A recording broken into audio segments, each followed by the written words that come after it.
কি কেমন হয়েছে খিচুড়ি? সাধু সাধু অসাধারণ। ওহ আরে আর যে পারি না, খিদের চোটে পেটের ইঁদুরগুলো যে ডিগবাজি খাচ্ছে। আর গিন্নি গিন্নি সেই যে সকাল সকাল কোথায় গেল কে জানে। এদিকে যে আমার রাজসভায় যেতে দেরি হয়ে গেল। উফ, এখন যে আমি কি করি। এই যে বুড়ো, তা বসে বসে আমার নামে কি গালমন্দ করছো শুনি? ছি ছি, গালমন্দ করবো কেন গিন্নি?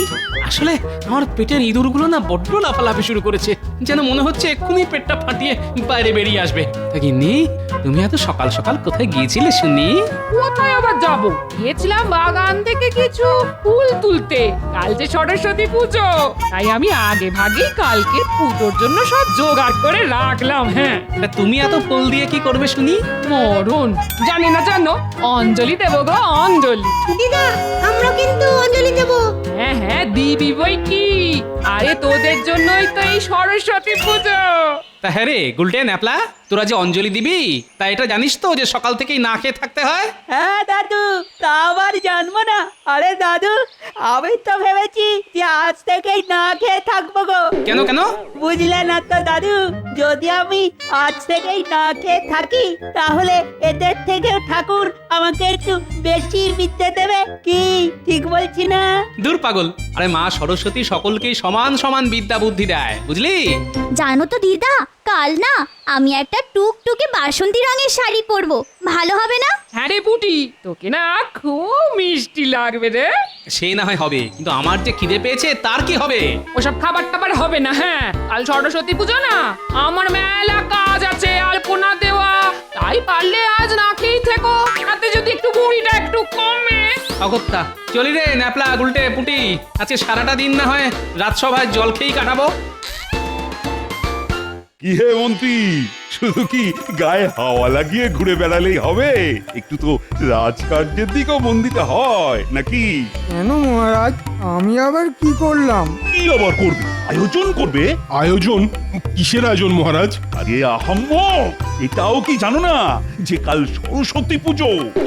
ঠিকই তো। তাই পুজোটা যে কিভাবে সুসম্পন্ন হবে তা কি কেউ ভেবে দেখেছেন? ওহ, তাই বলুন। ও নিয়ে আপনি একদম চিন্তা করবেন না মহারাজ, এই গোটা পুজোর দায়িত্বটা না হয় আমি একাই নিলাম। হয়েছে মন্ত্রী, হয়েছে। তুমি যে কত দায়িত্ব নেবে তা আমার খুব ভালো করেই জানা আছে। তাই আমি ঠিক করেছি যে এই পুজোর দায়িত্ব আমি সকল সভাসদদের মধ্যে সমান ভাগে ভাগ করে দেব। তা কে কি দায়িত্ব পালন করবে মহারাজ? কেন গোপাল, তুমি ঠাকুর আনবে, রাজবৈদ্য তুমি ফল আনবে, আর বিজ্ঞানী তুমি ফুল আনবে। মহারাজ, আর আমি? তুমি তো আবার একটু মিষ্টি প্রকৃতির, তাই তুমি না হয় ওই মিষ্টিটাই এনো। আর মহারাজ আমি? সে না বল, তুমি না হয় দশকর্মার বাজারটা করে নিও। আর এই যে পণ্ডিত, তোমায় নিশ্চয়ই আলাদা করে কিছু বলার নেই, কারণ এই পুজোটা তো তোমাকেই করতে হবে, বুঝেছো? যথাজ্ঞা মহারাজ। আর মহারাজ, আমি যে বাকি রয়ে গেলাম। তুমি তো একটা অকম্মা ঢিক। তোমায় তোমায় তোমায় কি দায়িত্ব দিই বলো দেখি? মহারাজ, আপনি বরং আমায় পুজোর দিন দুপুরের বালক ভোজনের দায়িত্বটা দিন। দেখেছো বেটা শুটকো মন্ত্রী ঠিক নিজেরটা গোছাবার তালে আছে। ঠিক আছে মন্ত্রী, তবে দেখো যেন কোনো কিছু ত্রুটি না হয়। হবে না মহারাজ, কোনো ত্রুটি হবে না। কিন্তু মহারাজ, তার জন্য যে কিছু মোহর। তাই না, 200 মোহর। ধন্যবাদ মহারাজ, ধন্যবাদ। এবার শুধু দেখবেন যা খিচুড়ি খাওয়াবো না, যে প্রত্যেকেই খাওয়ার সাথে সাথে নিজের খাওয়ার কলা পাতাটা অব্দি খেয়ে নেবে। দেখেছো কাণ্ড, একই আমি সকাল থেকে না খেয়ে আর এখানে এসে থেকেই শুধু খাওয়ার কথাই শুনে যাচ্ছি। না, এবার দেখছি আমার খিদেটা সত্যি সত্যি একটু বেড়ে গেছে। গোপাল, তুমি যেন কিছু বিড়বিড় করছো। না মহারাজ, আমি বলছিলাম কি সবই তো হলো, কিন্তু এই পুজোটা কোথায় অনুষ্ঠিত হবে? আমার মনে হয় মহারাজ, যেহেতু মা সরস্বতী বিদ্যার দেবী, তাই এই পুজো আমাদের পাঠশালাতেই অনুষ্ঠিত করা উচিত। ঠিক, পণ্ডিত মশাই একদম ঠিক বলেছেন। ঠিক আছে, ঠিক আছে, তাহলে ওই কথাই রইলো যে আগামীকাল সরস্বতী পুজো পাঠশালাতে অনুষ্ঠিত হবে। তাই আজকের মতো সভা এখানেই শেষ। বলি গিন্নি, এবার কি কিছু খেতে দেবে? সেই কখন রাজসভা থেকে এসেছি বলো তো। তা এসেছে তো কি হয়েছে? আমার মা থাকি না যা বুঝি, হ্যাঁ? ঘরে তো কিচ্ছু নেই, তা রান্নাটা হবে কি দিয়ে শুনি? কেন এই যে সামনের পুজোগুলোতে এই যে এতগুলো দান সামগ্রী, নৈবেদ্য, এই যে পোটলা বেঁধে আনলাম, তা সবই কি শেষ হয়ে গেল? কেন? তুমি কি ভেবেছিলে ওই সামান্য চাল ডালে কি সারা বছর কাটবে? পাউতে সামান্য চাল কলা, তার জন্য এত বাবা! রাগ করছো কেন গিন্নি, রাগ করছো কেন? তুমি কি জানো যে আগামীকাল পাঠশালায় সরস্বতী পুজোর দায়িত্ব মহারাজ আমার ঘাড়ে দিয়েছেন? আর এই পুজো করতে গিয়ে আমি এত কিছু সরাবো যে যা দিয়ে আমাদের গোটা বছরটা হাসতে হাসতে কেটে যাবে। হয়েছে। তা মন্ত্রী মশাই কিসের দায়িত্ব পেলেন শুনি? কেন দুপুরের বালক ভোজনে খিচুড়ির দায়িত্ব? দেখেছো, এই জন্যই বলি মন্ত্রীকে দেখে কিছু শেখো। উনি কি সুন্দর খিচুড়ি থেকে টাকা সারাবে বললে ওই দায়িত্বটা নিয়ে নিল। শোনো, এখনো বলছি, সময় থাকতে থাকতে ওই মন্ত্রী মশাইয়ের লেজুর হয়ে পড়ো, এতে তোমারই লাভ হবে। ঠিক বলেছো গিন্নি, তাহলে আজ থেকেই আমি মন্ত্রীর পিছু নিই। এই জন্যই বললি পুজোর ঘরটার সঙ্গে সঙ্গে নিজের ঘরটাকেও একটু নাড়িও, তবে যদি একটু বুদ্ধি করলে। খুলেছি গিন্নি, খুলেছি, এবার বুদ্ধি খুলেছি।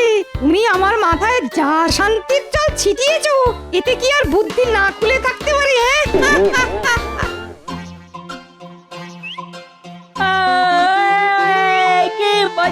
কি মজা!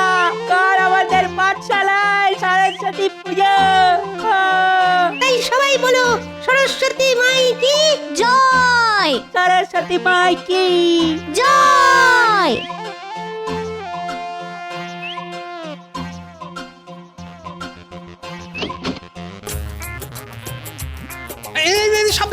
সাবধানে। এবার মা সরস্বতীকে আস্তে আস্তে ধরে তার বেদিতে বসাও। দেখেছো দাদু, মায়ের মুখটা কত মিষ্টি দেখতে না? হ্যাঁ, যা বলেছিস। আর এই যে কুচুকাচার দল, তোরা এবার সব একে একে বাড়ি যা। কাল তাহলে ঠিক সময় মতন পাঠশালায় চলে আসিস, বুঝলি? আচ্ছা দাদু, এই চল চল।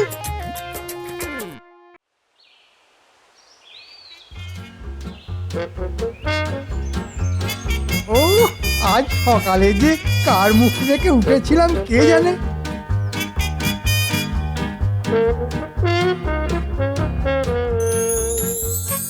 এই তো চাল ডালের দোকানেও এসে গেছি।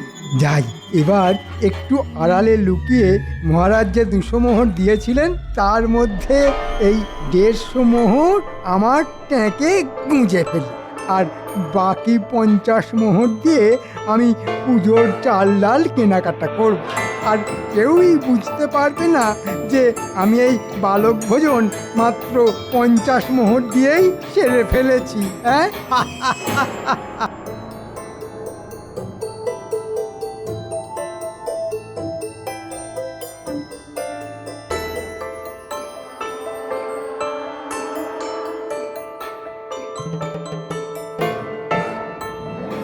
আচ্ছা মন্ত্রী মশাই, আপনার পেটে পেটে এত বুদ্ধি।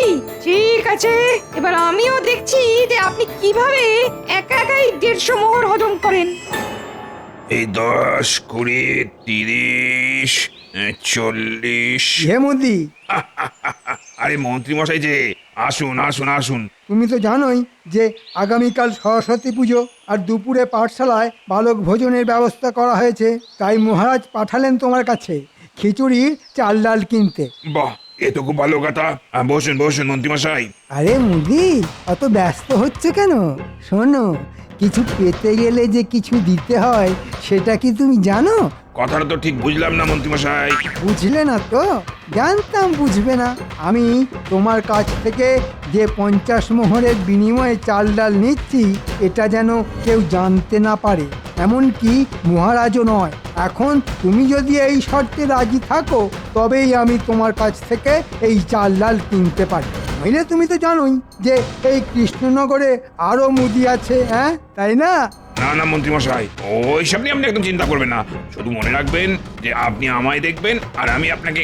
এই তো ব্যবসা সুলভ কথা। তাহলে তুমি 10টার সময় সব জিনিস পাঠশালায় পৌঁছে দিও, ঠিক আছে? হ্যাঁ মন্ত্রী মশাই, আপনি নিশ্চিন্তে যান। যাক বাবা, কাজ শেষ। কি মন্ত্রী মশাই, কি কাজ শেষ? এ কি তুমি? না মানে তুমি এখানে কি করছো? আমি তো মুদিকে ওই চাল ডালের দাম দিতে এসেছিলাম। তা 50 মোহরেই সব মিটে গেল বুঝি? এই পণ্ডিত, কি বলতে চাইছো তুমি? যেটা আপনি খুব ভালোভাবেই বুঝতে পারছেন। ও, তার মানে তুমি লুকিয়ে লুকিয়ে সব শুনেছিলে? আর কি করব বলুন মন্ত্রী মশাই, আপনাকে গভীর জলে ডোবাতে গেলে যে আমাকেও ভালো মতন সাঁতার জানতে হবে। কি ঠিক বলেছি না? তা কি চাও তুমি? কিচ্ছু না, ওই 150 মোহরের অর্ধেক 75 মোহর। যদি না দি? তার জন্য যে মহারাজ আছেন। ঠিক আছে, সে না হয় দেব, কিন্তু এই পুরো পরিকল্পনার ভাগিদার যে তোমাকেও হতে হবে। বাবু, এতে আর বলার কি আছে মন্ত্রী মশাই? এবার তাহলে আমার 75 মোহর। পাবে পাবে, আগে চলো, কেউ দেখে ফেলার আগেই এখান থেকে সরে পড়ি। হ্যাঁ, চলুন চলুন চলুন।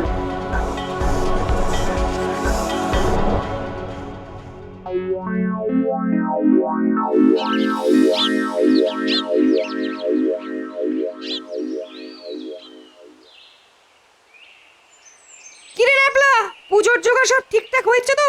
হ্যাঁ পণ্ডিত মশাই। বাহ, দান দক্ষিণা তো বেশ ভালোই দিয়েছে দেখছি। এবার একটু করে মন্ত্র পড়বো আর একটু করে আমার থলিতে ভরবো। ও পণ্ডিত মশাই, নিন না, এবার পুজোটা শুরু করুন। এবার যে খিদের জ্বালা পেট আমার জ্বলে যাচ্ছে। হ্যাঁ, এই শুরু করি।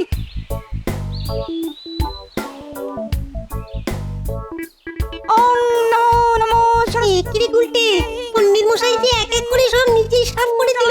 এরকম চললে তো আমাদের জন্য আর কিছুই থাকবে না। কিছু একটা কর। ওম নমঃ ওম নমঃ। বাহ, মিষ্টিটা তো বেশ ভালোই দিয়েছে, আর ধুতি শাড়িটাও বেশ দামি বলেই মনে হচ্ছে। হাততালি ঢুকিয়ে নি বাবা। ও কি পণ্ডিত মশাই, আপনি এখনই সব থলিতে ভরছেন কেন? পুজো তো শেষ হতে এখনো ঢের দেরি। কই না তো, কে বলেছে? কে বলেছে পুজো তো শেষ? আরে আরে, আমরা তো এখনো পুষ্পাঞ্জলি দিইনি, এর মধ্যেই পুজো শেষ। ও তাই বুঝি? তাহলে তাহলে এক কাজ কর, ফুলে সাজিয়ে থেকে একটা ফুল নিয়ে ঠাকুরের পায়ের কাছে ছুঁড়ে দে। বেশ, হয়ে গেল তোর পুষ্পাঞ্জলি। এ কি রে উল্টে, এ কি পুজো হচ্ছে? উহ, এই সময় যদি গোপাল দাদু থাকতো তাহলে খুব ভালো হতো। গোপাল দাদু নেই তো কি হয়েছে? চল না, টুক করে একবার মহারাজকে ডেকে নিয়ে আসি। হ্যাঁ হ্যাঁ, তাই চল। কিরে, চুপি চুপি কোথায় পালাচ্ছিস? কোথাও না পণ্ডিত মশাই। শুনে রাখ, এখানকার পুজোর কোনো কথা যদি মহারাজের কানে যায় না, তাহলে মনে রাখিস এবছর তোদের আর কাউকে উত্তীর্ণ হতে হচ্ছে না, স্বয়ং মা সরস্বতী আসলেও নয়, বুঝেছিস? আচ্ছা পণ্ডিত মশাই। কি হে পাচক ঠাকুর, তোর রান্না কত দূর? এই যে মন্ত্রী মশাই, এই হয়ে এলো বলে।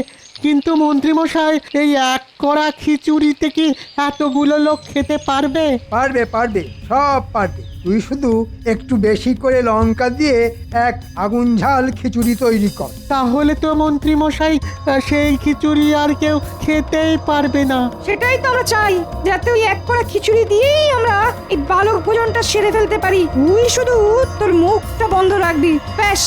এই নে, এটা রাখ, আর বাকি সব ভুলে যা। ওই গো গিন্নি, খিদে পেয়েছে, বলি কিছু খেতে দেবে তো নাকি? কোথায় গেল কে জানে? দূর দূর, আমি বা বাড়ি থেকে আর কি করব? যাই, আমি বরং আমার পেট না শুকিয়ে পাঠশালায় যাই, ওখানেই না হয় একটু বালক ভোজনের খিচুড়ি খেয়ে নেব। পাঠশালায় ঢোকা মাত্রই কি গন্ধ, মন যেন জুড়িয়ে গেল। এই পাঁচক ঠাকুরের হাতের রান্নাটা মনে হচ্ছে খুব ভালো। যাই, একটু খেয়ে আসি। এমনিতেই আজ তেমন কিছু খাওয়া হয়নি। এই পাচক, খুব মিষ্টি যে একটা গন্ধ বেরিয়েছে, তার রান্না কত দূর? এই যে গোপাল দাদা, প্রায় শেষ। তা শেষ যখন, তখন না হয় আমার একটু খাওয়াও দেখি, কেমন খেতে হয়েছে।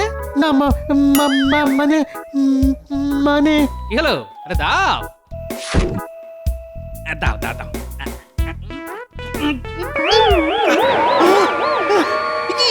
ওরে বাবা, ওরে বাবা, কি ঝাল রে! ওরে বাবা রে! ওরে বাবা, ওরে বাবা, যেন ত্রিভুবন ঘুরে এলাম। দেখো ঠাকুর, কি করেছো? খিচুড়িতে এত ঝাল কেন? না, আসলে না, ভুল করে। ও, তার মানে তুমি সত্যি কথাটা বলবে না, ঠিক আছে? এই আমি চললাম মহারাজের কাছে। দাদা দাদা গোপাল দাদা, যেও না যেও না, আমি সব সত্যি বলছি।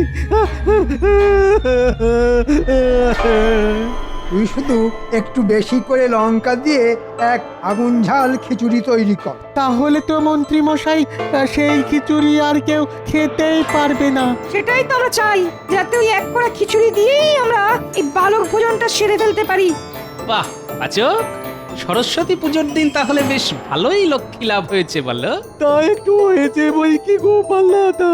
তবে এবার যে তোমার ট্যাঁকের লক্ষ্মী বাঁধন ছাড়া হতে চলেছে। দাদা দাদা গোপাল দাদা, আমি আর কখনো করবো না, আমাকে ক্ষমা করে দাও। ঠিক আছে, তুমি তাহলে যেমন চুপ ছিলে ঠিক তেমনই চুপ থাকো। আর শোনো, কানে কানে একটা কথা বলি, যে তোমায় কি করতে হবে। কি পারবে তো? খুব পারবো গোপাল দাদা। ঠিক আছে, এবার আমি চলি আর গিয়ে দেখি ওদিকের কি খবর। গোপাল দাদু, তুমি এখানে এসেছো, খুব ভালো হয়েছে।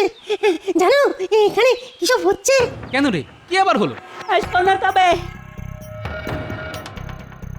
আচ্ছা, তার মানে পণ্ডিতও এর সঙ্গে যুক্ত। ঠিক আছে, এদের ব্যবস্থা আমি করছি। কি করবে গোপাল দাদু? শোন উল্টে নাপলা পুঁটি, আমি তোদের যা যা করতে বলবো তোরা শুধু সেই মতনই কাজ করবি, বুঝেছিস? ঠিক আছে গোপাল দাদু। শোন তবে, রে পারবি তো? একদম দাদু। সাব্বাস। এই যে বাচ্চারা, অনেক বেলা হলো যে, তাই আগে তোমরাই না হয় খেতে বসো, বড়রা না হয় একটু পরেই বসবে। হাজার হোক তোমরা এই পাঠশালার বিদ্যার্থী বলে কথা। কি বলো হে পণ্ডিত? হ্যাঁ, হবে না তো কি? এই যে এই গুলটে নাপলা পুটি, এই তোরা খেতে বসে পড়, খেতে বসে পড়। না না, সে কি করে হয়? আগে আমাদের পণ্ডিত মশাই খাবেন, তারপর তো আমরা। হাজার হোক গুরুদেব বলে কথা। এই না না না না না, এই তা কি করে হয়, তা কি করে হয়? আমি হলাম কি এই পাঠশালার পণ্ডিত, তাই আমি সবার শেষেই খাবো। না না পণ্ডিত মশাই, বাচ্চারা তো ঠিকই বলছে। আগে আপনি খান। আপনি হলেন গিয়ে ওদের গুরুদেব। ওই তো রানীমা আর মহারাজও এসে গেছেন। আহা, কি নিয়ে তো বচসা হচ্ছে শুনি? না মহারাজ, এই বাচ্চাদের বলছি খেতে বসতে, তো এরা বলছে যে আগে নাকি তাদের গুরু খাবেন, তারপর বাকি সবাই। এবার আপনি এর একটা বিহিত করুন। না না না না না, বাচ্চারা তো ঠিকই বলেছে। একবার ভাবো মন্ত্রী, যে ওরা ওদের গুরুকে কত সম্মান করে, কত স্নেহ করে। ঠিক বলেছেন মহারাজ।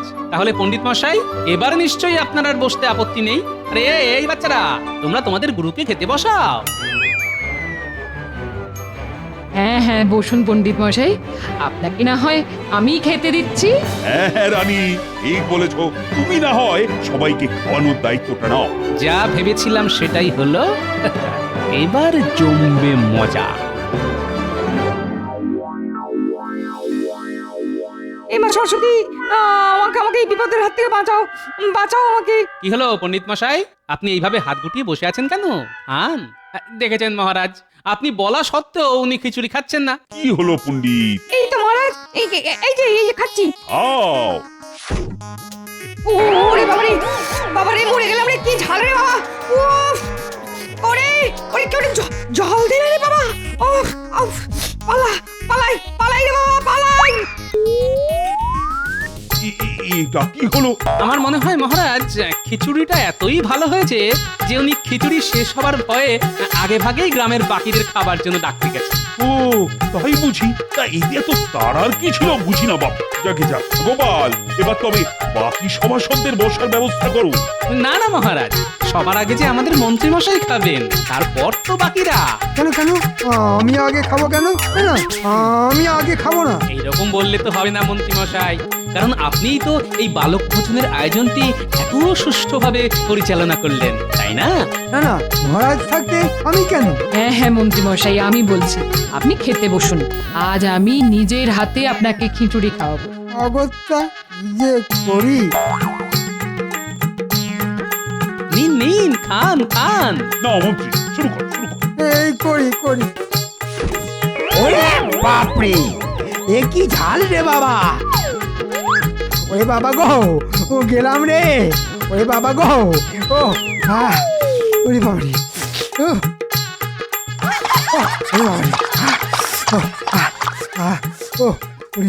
এটা কি হচ্ছে গোপাল? আহা, আমার তো কিছুই মাথায় ঢুকছে না। মহারাজ, এই খিচুড়ির জন্য যে মোহর আপনি এদের দিয়েছিলেন তা থেকে মন্ত্রী আর পণ্ডিত মিলে 150 মোহর সরিয়েছে আর মাত্র 50 মোহর দিয়ে এই খিচুড়ির আয়োজন করেছে। কি এদের এত বড় আস্পর্ধা যে এরা ঠাকুরের ভোগের টাকা থেকেও ভাগ বসায়? এদের না আজ আমি ছাড়বো না।